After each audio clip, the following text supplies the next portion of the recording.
From the Palace at Uncle Studios in beautiful Southern California, welcome to another edition of Work Comp Matters, the central location for all your workers' compensation, employment, and labor law matters. My name is Steve Appel, and I'll be your host for the next hour with some talk, some news, and hopefully some answers about work comp matters. Thanks for being part of the show, and if you can break away from your work comp matters, feel free to give us a call and clue us in with your questions, comments, and or concerns. The phone number worldwide, 818-357-4120. You can send an email to wcexaminer@aol.com. You could be old school and send a fax to 818-475-1437. With me in studio, my right-hand man, Mike Zyma, my protege, attorney Robert Ozeron. Back in Munich, Germany, attorney John Scalia. Scott's on the board, and back at Work Comp Central, making sure the whole damn thing goes right, is Jake Paris. Well, good evening, everybody, and welcome to another edition of Work Comp Matters, Episode 3, and this one we're going to call S-Hole. Yes, I'm not going to say the Shiite name, one of the dirty words, with the one exception, and that is quoting CNN. But we're going to get to the topic, S-Hole, in a bit. I firstly want to say we're brought to you, of course, by A1 Law and Santa Monica Tickets. If you need the best computer management system on the planet, used by more California workers' compensation attorneys than any other computer system, give us a call at 818-357-4120 for your money-back guaranteed, no strings attached, $1 a day, A1 Law. And if you want those hard-to-get, front row, sold-out concerts, sports, theater tickets, I've known Brian for over 25 years at Santa Monica Tickets, give him a call at 310-395-8587. But of course, tonight's show was aptly named by John Scalia because I communicated with him over the weekend, and he said, "What do you want to do the show on?" And I said, "I don't know, pick it." And so he picked decorum. And that was based on the Donald Trump news stories about him saying S-hole or whatever he did or didn't say last week. And we're going to get to that in just a moment. Robert has the financial report, which is new and improved. I've got the marijuana report, which is new and improved. Ted is not here this week, but he'll be here next week. And we have a new segment called Where's Anna? And I will get to Where's Anna in a bit. I also want to give a special shout out, a special thank you to my son, Nick, for helping us get our own channel, the Work Comp Matters channel, on both iTunes and YouTube. And he assures me that we're going to get on Google Play as well. In addition, I am doing my best, and I really can't comment on it now, but I'm working to actually get us on terrestrial radio. Yes, I'm looking to get us on 3 radio frequencies, 1 AM and 2 FM, and there will be more about that in future shows. But right now I want to talk about the topic, which is S-hole, okay? Now, I asked the guys here, as we know, I had a handshake agreement with Work Comp Central about a year and a quarter, year and a half ago, and they said basically, Steve, take the show and run with it. Send us a finished product. We will go ahead and pay you. It's all on a handshake, old school agreement. And so far, well, Work Comp Central's on time with their payments, and I'm very happy about that. So here we are,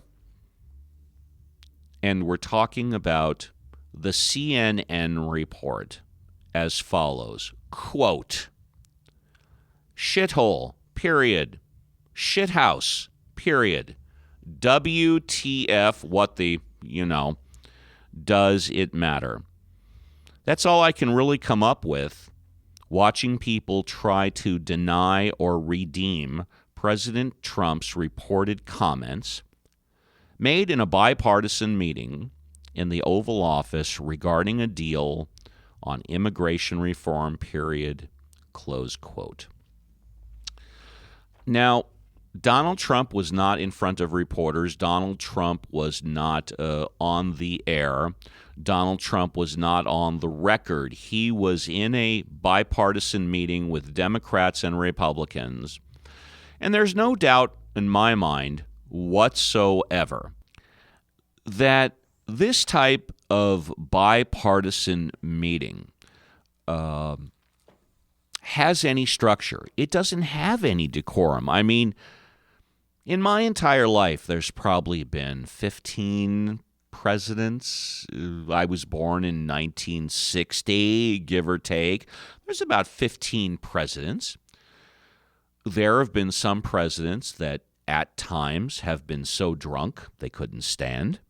There have been presidents that have been with women that are not their wives in the Oval Office. There are presidents that have had addictions to drugs, whether legal or not, that have not been known to the general public. When we talk about decorum, generally the two things that come to my mind are Roberts, pardon the pun, Robert's Rules of Order and parliamentary procedure. And in fact, when I was extremely actively involved in the Lean Professionals Association, I still am their member and am responsible for ethical judicial writings. We wrote the Constitution based on Robert's Rules of Order and parliamentary procedure, which most governmental agencies, most homeowner associations, most political, judicial, and financial bodies are based on, however loosely or strictly, are based on Robert's Rules of Orders and parliamentary procedure. But if you're the President of the United States and you're in a bipartisan meeting behind closed doors, which is not being recorded, not being filmed, where only Congress of both sides is involved, I have no problem whatsoever with Donald Trump using the S word. And by the way, when he denied vehemently saying that he used that word, everybody came out and said S-hole, S-hole, S-hole. No one mentioned that maybe he said S-house. So technically, even if not, well, let's just say technically, if that is the fact pattern and what happened, everybody accused him of saying S-hole. He really said S-house, and I'm just pontificating here, and he vehemently denies saying S-hole. He did not lie. He was being 100% truthful. Now, that being said, and let's talk about decorum. Donald Trump was running for office last year, representing the Republican Party. And the heads of the Republican Party, what do? They say, vote for anybody but Trump. We know the Democrats are going to be against Donald Trump when he's running for office. So you've got half of the political heads up there against him. But now you have your own party that you're representing. Not only say, well, you know, he's a candidate, but someone else is better. They come flat out and say, quote, vote for anybody else but him. Now Trump's been president for close to a year. It's been a year, year and a half. How many Republicans come out and support him? Let's talk about Mike Pence, the vice president. Mike Pence is just sitting there licking his chops. He can't wait for Donald Trump to be recalled, to be impeached, to leave office. But you know what? I don't think he's leaving office anytime soon. Robert said last week he's going to be our president potentially for the next 2 terms. I don't know about that. But me, my gut, my crystal ball, I think Donald Trump is our president for the next 3 years, and I'm going to tell you why. Since I've been alive since the 60s, I've seen 15 presidents come and go.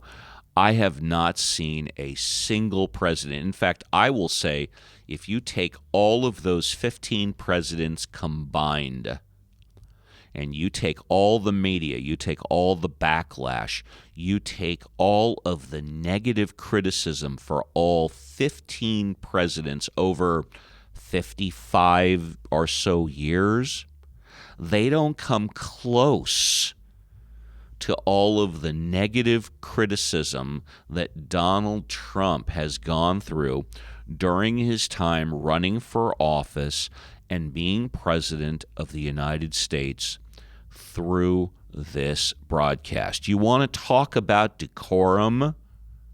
What Donald Trump has gone through, no other president has gone through. Now, let me get it flat out. I didn't vote for Donald Trump. I voted for the libertarian, So I've been accused of being like a brainless, myopic idiot. And I didn't even vote for Donald Trump. I'm just here to tell you what I believe is the brutal truth. You can make your accusations, you can make your claims, you can go on half-cocked about the rumors. I'm here acting as the best broadcast journalist that I can to present all sides of the issue and find a happy medium. And that's what I'm all about. My name is Steve Appel. You're listening to Work Comp Matters, Episode 3. We're in Season number 2, believe it or not. And we're talking about, the usual comments, questions, hopefully some answers about Work Comp Matters. We're brought to you by A1 Law and Santa Monica Tickets. And right now, from halfway across the world, he still has his California bar card after 45 years of being a licensed attorney in California. Talking about decorum is Mr. John Scalia. Hi, this is John from Munich. I have led a very fortunate life, and no one is more appreciative of that fact than I am. I went to a very exclusive prep school in San Francisco. And from the time I was 14 years old, my teachers addressed me as Mr. Yep, that's correct. That was part of the protocol at St. Ignatius. It was to impress upon us that we were to act as gentlemen and that we were being given respect and should in turn return respect. And that actually works. When you're given respect, you return it. My teachers who were not in the religious order, or the ones who were not in the religious order, always wore a coat and tie. This was to impress upon us that we were in a serious pursuit, that of learning. It was considered correct to wear a coat and tie, and appropriate. Appropriate. That's what this is all about. I am talking today about decorum. Decorum is a Latin word, and it refers to behavior which is appropriate for a time and space. It comes from the Latin word decor. In fact, Cicero, the ancient Roman senator and famous orator, considered decorum so important that he considered it an aspect of virtue. In other words, acting appropriately for time and place is virtuous. In high school, because we were an exclusive prep school, we got invited to many debate tournaments across the country. I was in debate. I spent all day Saturdays doing that, and the dress code for debate was coat and tie. We got invited to the Georgetown Invitational in D.C. Apparently, we impressed the folks at Georgetown because after the tournament was over, we were the only team not in the finals to be invited to a champagne reception. What I didn't understand at the time, of course, was that it was really an audition. The Georgetown folks knew, because of where we went to school, that we could read and write, and they had observed us debating and knew we could debate. So the only question was, could we, quote, handle our liquor, close quote, or more appropriately, act appropriate in a social situation. Apparently, we passed the test because Georgetown wrote a letter to my debate coach inviting us to come there and represent the university in debating. My point is that we acted appropriately. Now, did I make a distinction between my personal behavior and behavior in those arenas I was just talking about? Yes. I was taught to play golf by one of the priests who was one of my teachers on my high school faculty. When I played golf, I would curse frequently. You could hear me, and I mean curse, using the F word, and you could hear me all over because I would scream it out. I would also throw my clubs. When I played tennis, I would not only curse, I would slam my racket. Yes, I behaved badly. I've at least stopped those behaviors now, but back then I did it. But I was able to make a huge differentiation between the way I behaved on the golf course, the way I behaved on the tennis courts, and the way I behaved in a tennis tournament or a social reception at Georgetown. After high school, I went to Santa Clara University, where I spent my junior year at the University of Vienna. As a result of a friendship with one of the Catholic priests on the faculty at Santa Clara, I was invited to coffee with the old Duke and Duchess in their palace in Rome, and lunch with the young Duke and Duchess on their country estate outside of Rome. Did I behave appropriately? Yes. Why? Because I realized I was an honored guest at a palace. And so you behave the way an honored guest should behave at a palace. Then I became a lawyer. When you're a lawyer, you address the judge as your honor. And this applies even if you think the judge is an idiot. You address the judge as your honor. It's the decorum for the arena. That's how you talk to the judge. And you also address your colleagues respectfully, because that's the decorum in the arena. I had a couple of occasions where other lawyers used the F word. Did I reply in kind? No, I reported them to the judge. Why? Well, because I wasn't in a bar, and I have been in bar fights, and I would fight somebody in a bar. But when I'm in court, I have decorum, so I reported it to the judge. Eventually, I became a practicing Christian. I don't know how to describe my current religious state, but I was a practicing Christian, and I ended up in a Protestant denomination where two things occurred. One, I would preach. Two, I would consecrate the bread and wine on the altar. Do you behave appropriately when you're doing that? When you realize that on a given Sunday you are the minister for the church? Of course you do. You have a sense of responsibility. You have a sense that you're representing something beyond yourself. And so you are going to behave so that it accomplishes the mission, so that it impresses the people in the pews that you do take this seriously and that you are doing your best to give an appropriate message in an appropriate manner. I mean, that is the essence of decorum. Well, you can tell where this is all going. The President of the United States was recently in a meeting, which, not for the first time apparently, he used completely inappropriate language. And even though he denies it, there's witnesses to what he exactly said. But the point is, he is the President of the United States. He is supposed to represent all of us. And he is in a cabinet meeting. He's not on the golf course. He's not on a tennis court. He's in what is essentially a business meeting with the other representatives of all of us, of the people of the United States.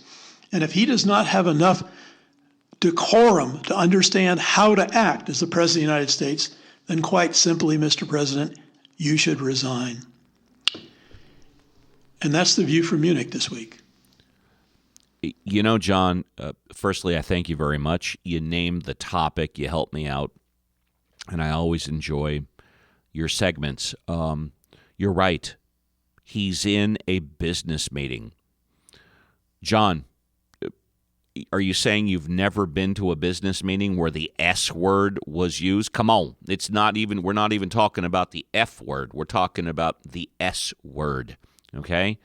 And I look at the price of gas. I look at the price of milk. I look at the 30-year mortgage rate. I look at the stock market. Robert's got the financial report in a little bit.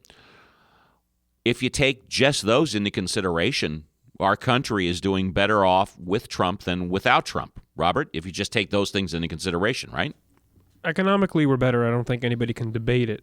they can debate what caused our economic improvement, but not the fact that, right, the Dow is risen from 18 to 26. I mean, come on now. Yeah, actually, there was a report last week that said some people believe this is the leftover part of the Obama presidency. Personally, I don't believe that. No. I think that's a crock of S. Yeah, well, definitely, because I think I saw a report on that, and then there was some research done, a little bit questionnaires about economists and business analysts, and nearly everybody gave credit to Trump, and the loosening of regulations was a big one, and then of course the cutting of the taxes after the looser regulations kind of compounded a good thing, and that's how it really spurned the economy, in my opinion, and what appears to be on the news mostly discussed. I agree with that. You're listening to Work Comp Matters, episode number 3 in season 2. We're talking about the S word, and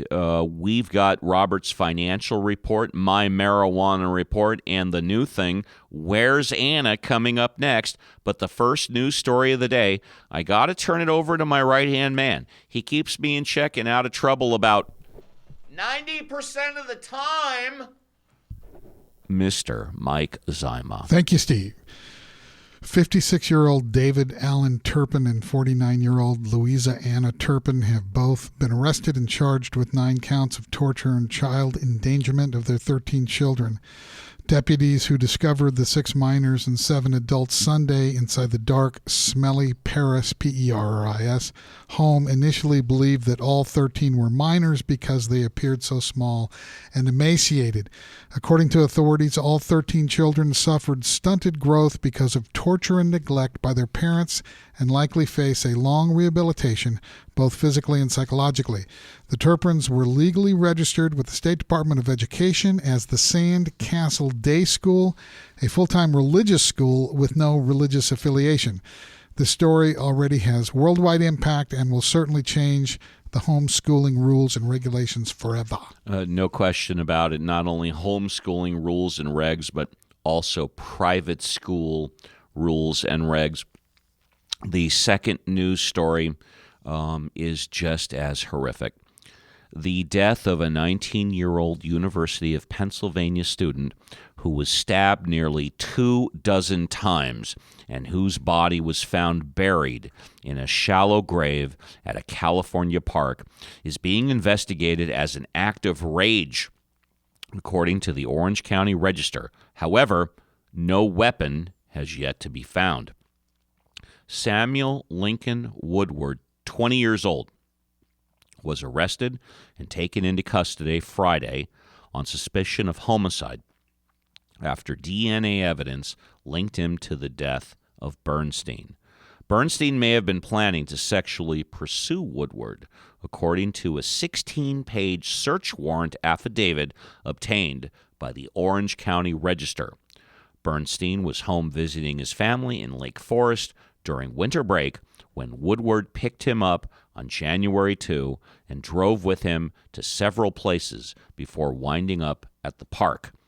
The death of Bernstein rocked the community of Lake Forest, 50 miles southeast of Los Angeles, and was the only homicide reported in Lake Forest in the past 4 years. I know Robert wants to comment on this, but we are overdue for a musical break, so we'll get his comments after that. You're listening to Work Comp Matters. We're brought to you by A1 Law and Santa Monica Tickets. If you want the best computer management system on the planet for workers' compensation attorneys, give us a call at 818-357-4120. And if you want your if you want your sold-out concert, sports, front row theater tickets, give Brian a call at Santa Monica Tickets, 310-395-8587. We'll be back on Work Comp Matters after this musical break. How does it feel to be one of the beautiful people? Now that you know who you are, what do you want to be? And have you traveled very far, far as the eye can see? Baby, you're a rich man. Baby, you're a rich man too. You keep all your money in a big brown bag inside a zoo. What if thing to do. How does it feel to be one of the beautiful people? How often have you been there? Often enough to know. What did you see when you were there? Nothing that doesn't show. Baby, you're a rich man. Baby, you're a rich man too. You keep all your money in a big brown bag inside a zoo. What a thing to do.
How does it feel to be one of the beautiful people?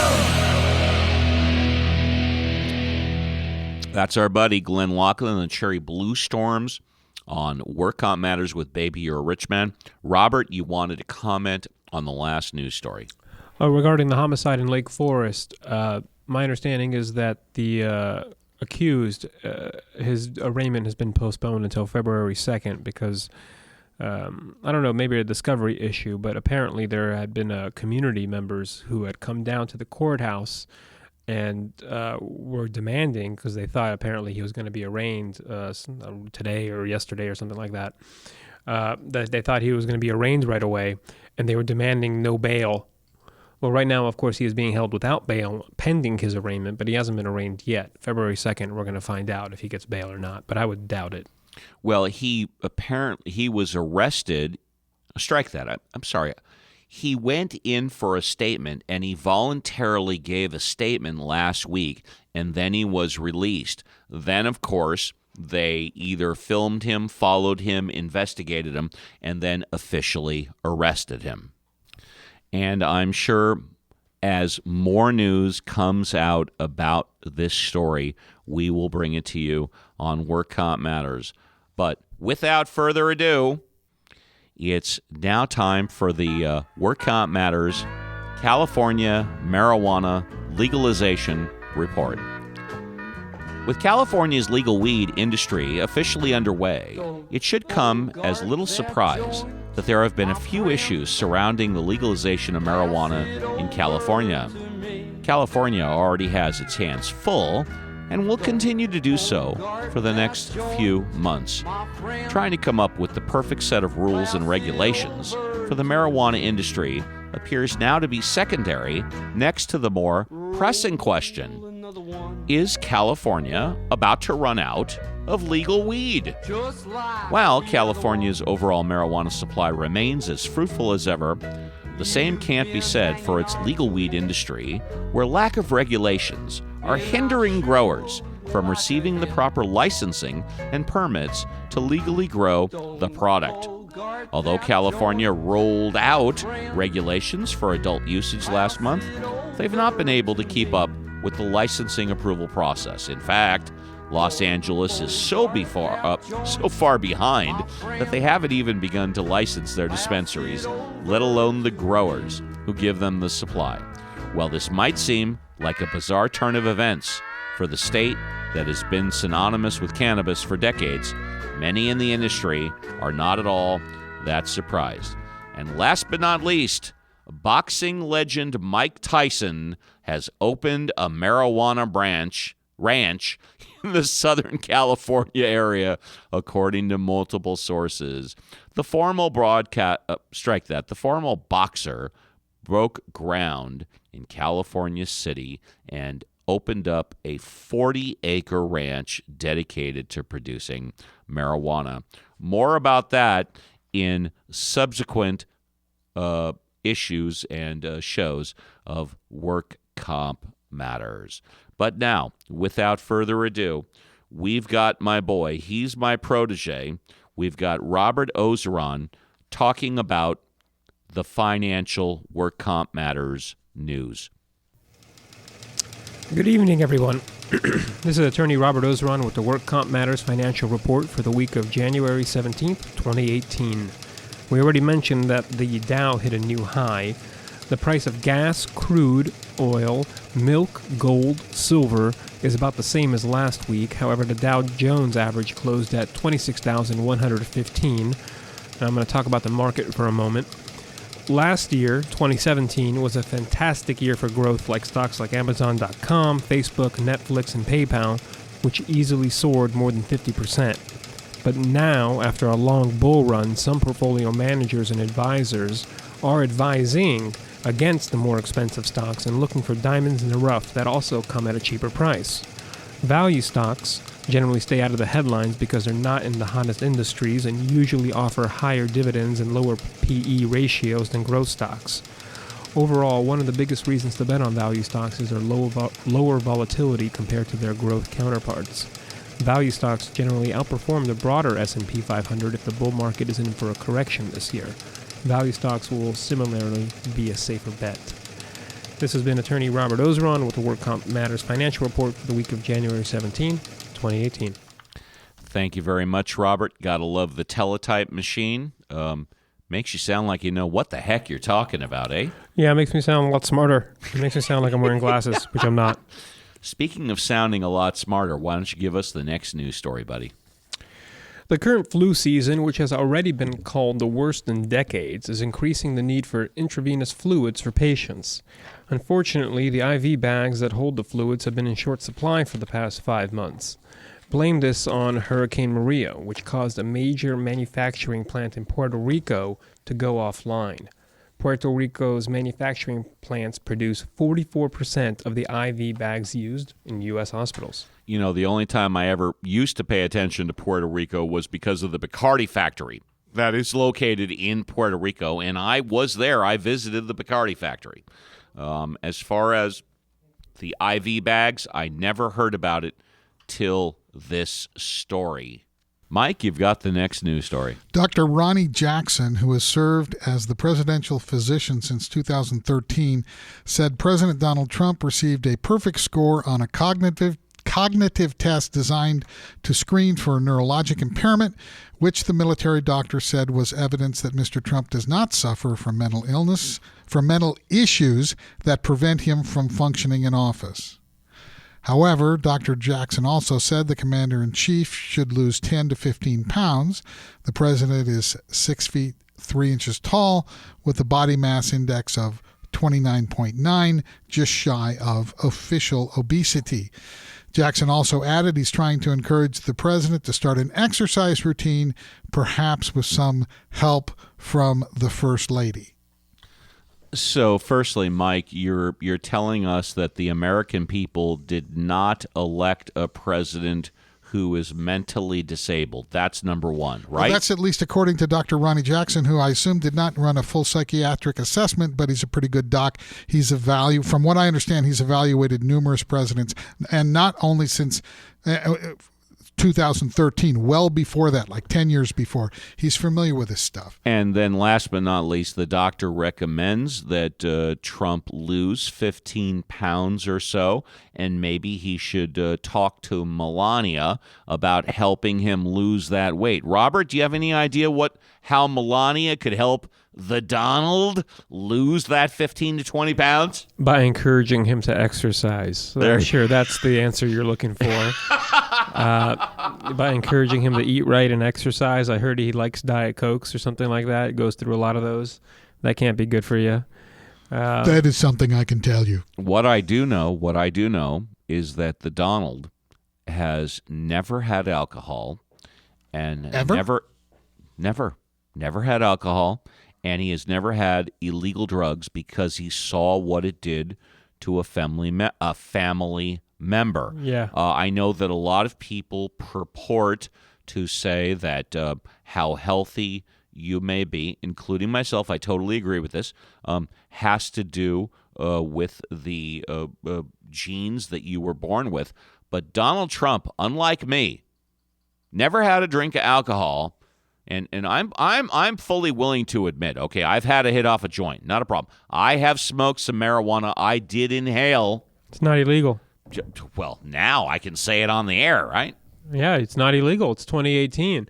That said, it's probably, I don't see many differences on the actual street. You guys see any difference on the street regarding the legality? I think it's smoked more openly on the street, and it was smoked openly before, too. I mean, at least where we work. Yeah, exactly. I was about to say, in your office area, I've been down there. It was 2017, and people were smoking. It's 2018. The same people are smoking, and not much has changed. Not much has changed, but it is against the law to smoke marijuana in public. And we at WorkCom Matters, no one at this table is going to disagree that you should not be taking your marijuana in public and smoking your marijuana in public. It's like public intoxication. You shouldn't be grabbing a bottle and drinking on the street either. It's like an open container violation. That is against the law. Folks, marijuana is legal now recreationally, but you have to use it responsibly. Here's an interesting question here, boss. Yes. Smoking indoors is still illegal, correct?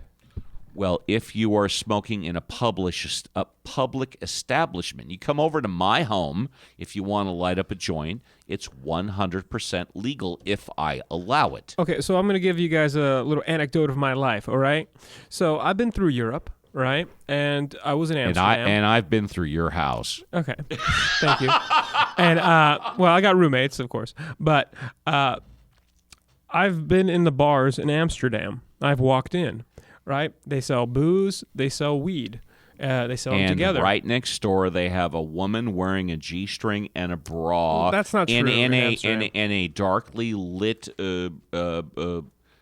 area with a pink light. Well, I think the red light district that you're referring to. Red light, not pink. Yeah. Yeah, that area is separate from the bars and everything. They have zoning there, right? We have zoning here. They have zoning there. But in the more commercial tourist locations in Amsterdam, you will find bars that have both alcohol and marijuana. And that's just a common tourist attraction, you can say, right? The family restaurant next door, and here's a bar across the street that sells marijuana and alcohol, and there's a pool table in there. I'm waiting for Starbucks in Southern California to get marijuana. But you don't have that here in California. You don't have like Barney's Beanery, where there's a pool table and you can go and order a beer and a joint and play a round of billiards with your friends and drink a beer, smoke a joint. Apparently that's still illegal.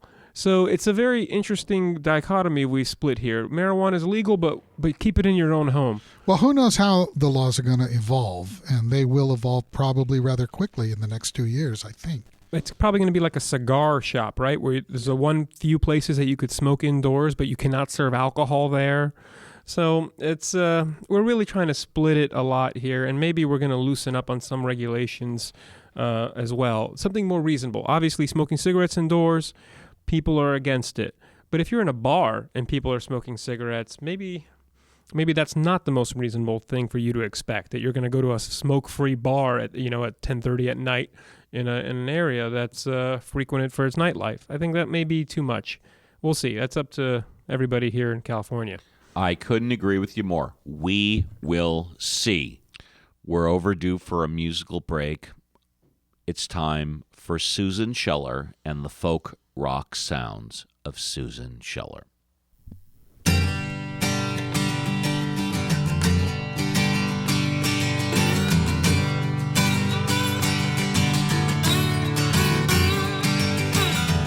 I sold my soul, I can't get it back.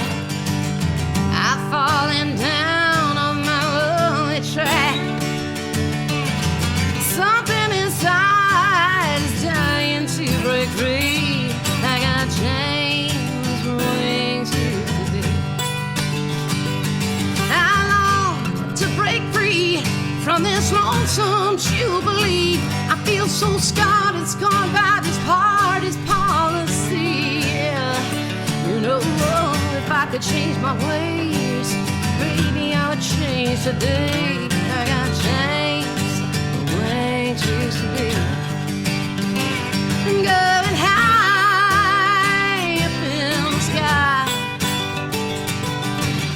Don't worry, my life ain't gonna pass me by. It's the end of the road, my lonely road of dreams untold. I got chains where wings used to be. And just the other night, you know, I found myself talking to Jesus. I whimpered, winding well, and I had changed. And he said, you're gonna ride for free as long as you stick with me. I've been down, but it don't bother me, no.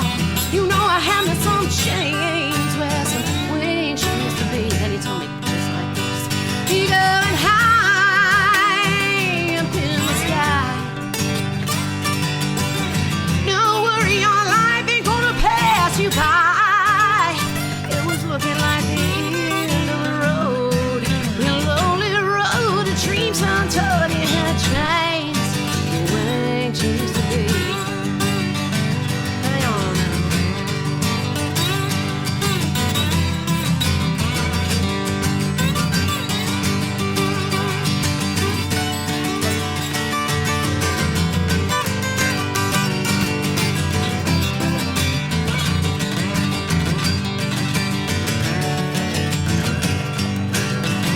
You going high up in the sky.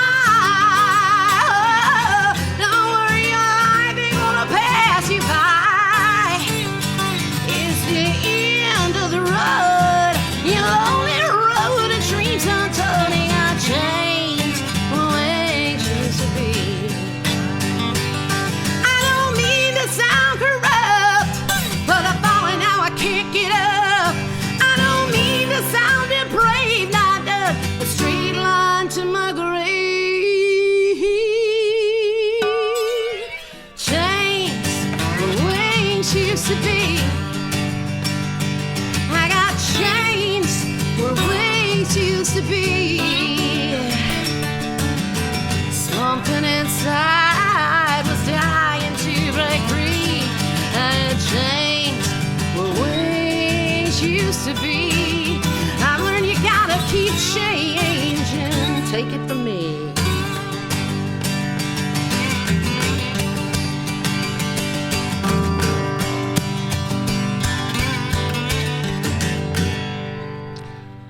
The wonderful folk rock sounds of Susan Scheller. Susan, I love you. My name is Steve Appel. You're listening to Work Comp Matters. We're brought to you by A1 Law and Santa Monica Tickets. It's time for a brand new segment on Work Comp Matters, and this is called Where's Anna? For the past year, I've been trying to get Anna Montez Gluck on this show. The reason why I've been trying to get her on this show is because Anna Montez Gluck is a professional in the work comp industry for the past 25 years. Anna Montez Gluck is a professional, and amongst all, Anna Montez Gluck is hot. Now, that being said, I communicated with her, and I understand that she can't make it. She's got prior commitments. She's making too much money. She's handling her business, her family, her stuff. So I asked for her permission to quote her Facebooks, and she said okay. So without further ado, here are some quotes from Anna Montez Gluck. Quote, I was drunk last night and tried to change my wallet. Close quote. Quote, jazzy, boozy brunch with my bestie.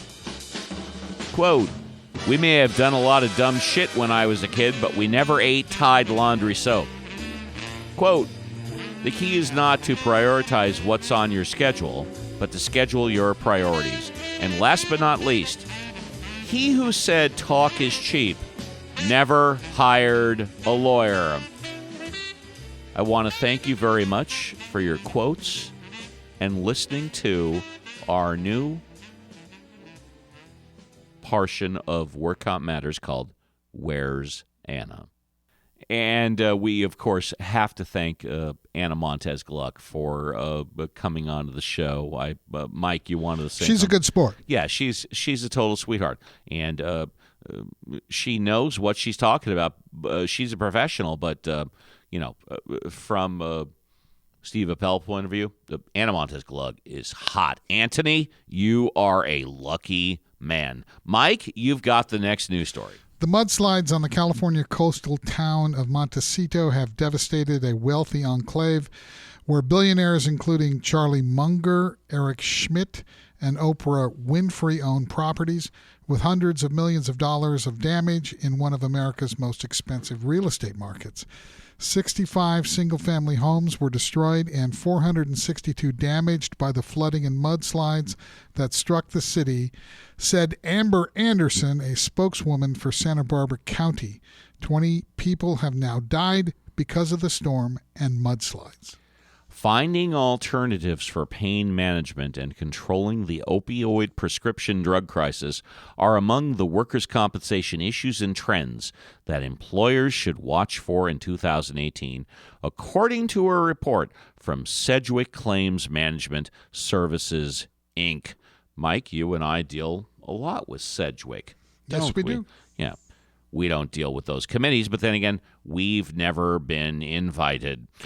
Pain management will remain at the forefront of workers' compensation industry discussions, and experts say they anticipate that there will be more collaboration between employers, physicians, pharmacies, claims specialists, and patients as they move away from the long-term drug therapy and alternatives. Yeah. I can definitely see Sedgwick scheduling regular meetings to talk about medical treatment appropriation with patients on the committee. Yeah. These may include physical therapy, pharmacy management, physician-patient opioid contracts, pain coaching partnerships, behavioral health networks, or alternative therapies. Sedgwick said in its Navigating 2018 report released yesterday. It's time for another musical interlude, and we'll be back with the Zyma segment here on Work Comp Matters.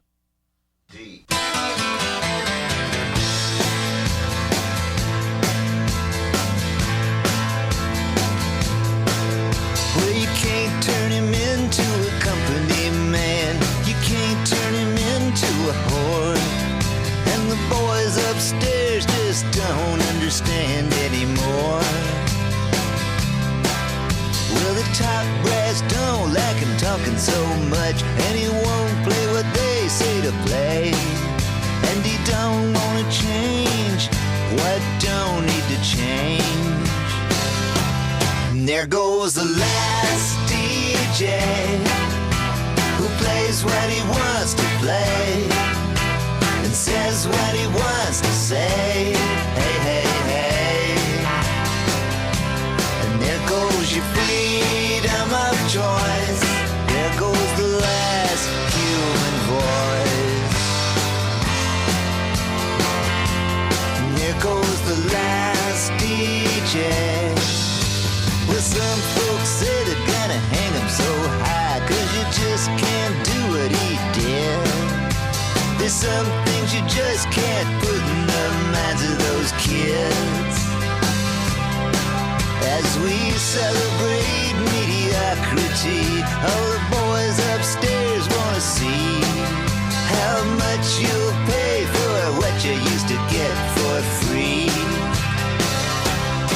there goes the last DJ who plays what he wants to play and says what he wants to say. Hey, hey, hey. And there goes your freedom of choice. And there goes the last human voice. And there goes the last DJ. One of the world's most powerful radio voices. Just for the record, it just might make some big time.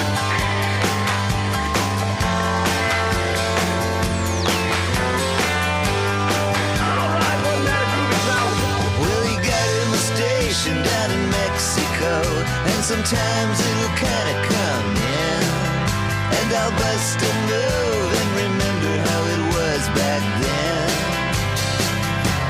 And there goes the last DJ who plays what he wants to play and says what he wants to say. Hey, hey, hey. And there goes your freedom of choice. There goes the last human voice. And there goes the last DJ.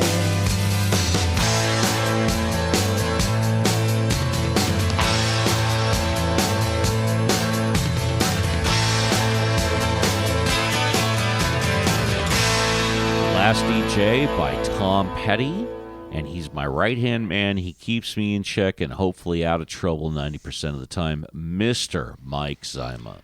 S-hole. Words matter. Loose lips sink ships. On the other hand, at what point does such concern become absurd political correctness? The two extremes. However, words do matter, especially considering out of whose pie hole the words issue forth. One wouldn't expect to hear a dirty joke from a priest. At least I wouldn't expect to hear a dirty joke from a priest at any time in any situation. Although, in another context, time and place may be a consideration. I speak differently when in the company of my oldest and best friends. Differently, say, than when I am speaking with a client. There are degrees between the two extremes. Trump's utterance in a meeting with Republican and Democratic senators is nowhere between any extreme. Rather, the use of the word in the context of the subject matter and the setting was clearly outrageous and inappropriate. Can one imagine a more informal setting, say in the Oval Office with well-known staffers, or say on the golf course with political cronies? Is there a way to interpret what was said to come to an understanding of perhaps what was really meant with the utterance? Some mitigation, if you will? Was Trump simply intending to say that it would be great if we could get more immigrants that are brain surgeons and rocket scientists? The problem, of course, like always, especially with Trump, is that once the verbiage leaves the pie hole, no one cares about what is really meant. No one will bother to try to spin the words for an alternative meaning, and they shouldn't be expected to. Congressman Paul Ryan spoke of the coffin ships on which his Irish ancestors sailed to flee the potato famine. The point is that our history shows a willingness to wait a few generations for the brain surgeons and the rocket scientists. Do these and numerous other utterances indicate something wrong with Trump, like a mental deficiency, or that he is unable to grasp simple concepts? Or in the extreme, does the utterance indicate Trump is a racist? For me, the jury is still out. Trump is a businessman. In my experience, business folks are colorblind. They just want to know about dollars. To use a baseball analogy, who cares the color of the player if he or she can have a major impact on the win column? The Wall Street Journal reported Friday President Donald Trump's top lawyer, Michael Cohen, paid a porn star $130,000 so she would not discuss an alleged 2006 sexual encounter with President Donald Trump, citing people familiar with the matter. The Wall Street Journal also reported Stephanie Clifford, whose stage name is Stormy Daniels, has said privately that the encounter happened at a July 2006 celebrity golf tournament in Lake Tahoe. Yes, I said she said it happened privately. Even though she emailed a 2-paragraph statement addressed, quote, to whom it may concern, close quote, and signed, quote, Stormy Daniels, close quote, that denied receiving any money or engaging in, quote, any sexual and or romantic affair, close quote, with President Donald Trump. Robert, my boy, you got the next news story. A federal judge on Friday sentenced the former owner of a California hospital to 63 months in prison for leading a 15-year fraud scheme involving millions in illegal kickbacks paid to medical professionals in exchange for referring thousands of workers' comp patients for spinal surgeries. Investigators found that from at least 1997 through 2013, Michael Drolbut, who owned Pacific Hospital in Long Beach, ran a scheme in which he billed more than $500 million in fraudulent surgeries, much of which was paid by the California workers' comp system, according to a statement released Friday by the U.S. Attorney's Office for the Central District of California in Los Angeles. Drolbut pleaded guilty in 2014 to charges of conspiracy and paying illegal kickbacks to dozens of doctors, chiropractors, and marketing representatives. Mike, I think you've got the next news story. The Division of Workers' Compensation, the DWC, last week suspended 7 more medical providers from participating in California's workers' compensation system, bringing the total number of providers suspended to 166. The providers were suspended for fraud or other criminal actions or the loss of their license, and you can get all the other scuttlebutt on the DWC website. Yeah, actually, I think there's another DWC news story, right? Yes. Yeah, please do. Okay, the DWC invites California licensed physicians, medical docs or docs of osteopathy, and pharmacists to submit applications to serve on the Workers' Compensation Pharmacy and Therapeutics Committee. The role of the Pharmacy and Therapeutics Committee, which was created by AB 1124, is to advise the DWC Administrative Director on updates and improvements to the medical treatment utilization schedule's drug formulary. Applications are currently being accepted to fill the 6 openings on the committee. The initial term of appointment is 2 years. The application form, conflict of interest disclosure form, and regulations setting forth committee member qualifications and duties are posted on the DWC website. And our last story for the show is as follows. Next year, General Motors Company will no longer need an engineer in the front seat babysitting the robot brain that controls its self-driving Chevrolet Bolt. The steering wheel and pedals will be gone, giving total control to the machine. Gentlemen, next year, which is earlier than I thought, there's going to be a mass-produced car without a steering wheel for humanoids to grab a hold of. Robert, Mike, what do you think? I think we're minimum 5, if not 10 years too early to have cars on the road without a steering wheel. Lay it on me. Without a steering wheel, you might be right. But maybe it's just we're uncomfortable with the idea right now. Maybe the technology is going to make us more damn comfortable. uncomfortable with the idea right now. 5 to 10 years away. I'm totally uncomfortable. Well, we have drones. They fly themselves, right? They're not in cars on the road weighing 3,000 pounds. I think those drones weigh about 15 to 20 pounds. But right? I think... No, I'm talking about military drones.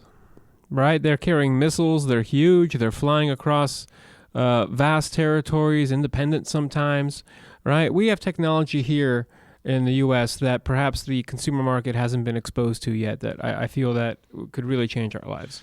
I'm Mike? now getting a glimpse of the future in that specific context. And I got to say, whereas 6 months ago I thought that it would be highly unlikely to have those fully autonomous cars running around, I can see it in 2 to 2.5 years. And of course, I said publicly last year, self-driving autonomous cars were 5 to 10 years away. Mike brought up on the show a couple of shows ago about self-driving trucks are going to put, 18-wheelers. The entire industry will be gone. Yes, and I said I didn't believe it was going to happen within 10 years, but now we have, of course, this. Robert, closing questions, comments, and or concerns. All right, two things. One, I've mentioned it before regarding self-driving cars. This is a blessing for everybody simply because human error is the number one cause, and we read the news, number one cause in accidents, and we read the news a couple weeks ago that said that the DUIs were up last year in 2017, the number of fatalities on the road were up, and I think about all these tragedies that could have been avoided if perhaps there wasn't somebody drunk behind the wheel or somebody who got a flat tire and couldn't make the right decision at the right moment, split second, they got nervous, right? Some people hit the wrong pedal. It's just too many stories like that. And one day we're going to look back and we're going to think, wow, look at the risks we took. Same thing when the Industrial Revolution kind of, took place, and then we started getting safety requirements in manufacturing areas, right? We were looking backwards thinking, my gosh, that was dangerous. Could you believe we actually did that?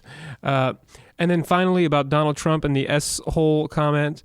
I know I can't defend it, right? If it's true of what they said, it's not the proper I don't speech. have a problem with it, but you go ahead. No, I mean, I have a problem with the place where he said it.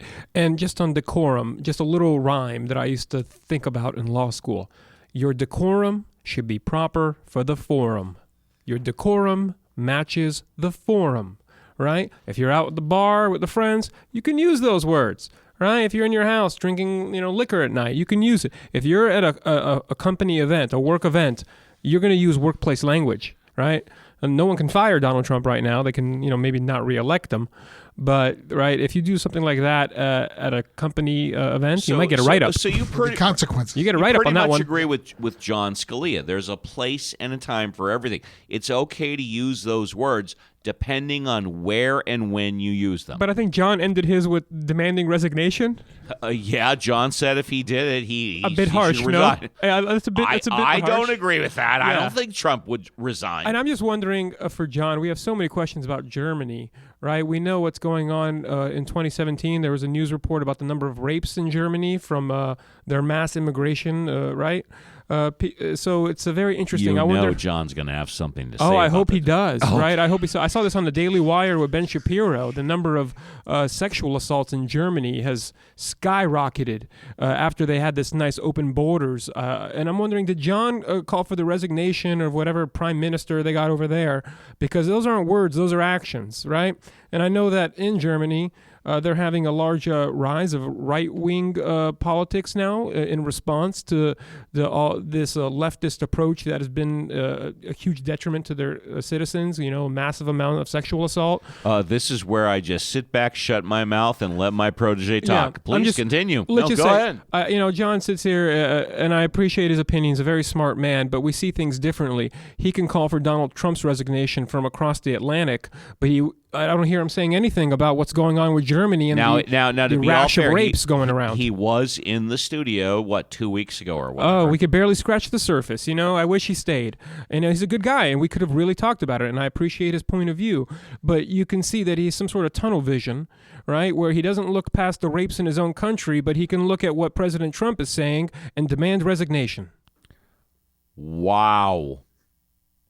All I can say is I cannot digest all of that right here at the Palace at Uncle's Studios. I guess we'll have to let him respond. I'm going to take my time.